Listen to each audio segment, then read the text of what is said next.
Literally ভাই, যারা এরকম গাছ টাছ পছন্দ করে তারা এরকম বারান্দায় সুন্দর করে সাজায় রাখে।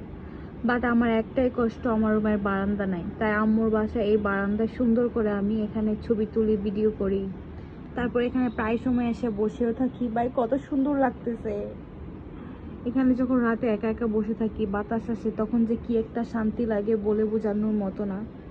গাছপালা আমার ভীষণ প্রিয়। আবার এই বারান্দার মধ্যে এরকমভাবে সাজিয়ে রাখতে কিন্তু গাছপালা অনেক বেশি সুন্দর লাগে।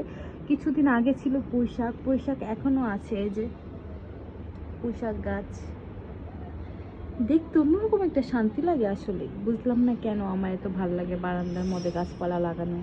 কিন্তু কষ্ট ওই যে একটাই, আমার রুমের বারান্দাই নাই। থাক, সমস্যা নাই, আম্মুর বারান্দা আছে, সেখানে গাছপালা লাগাবে আম্মু, বা মাঝে সাঝে আমিও লাগাবো, দেখতে ভালো লাগবে। এখানে হচ্ছে ফটোশুট, ভিডিও এগুলো করা যাবে।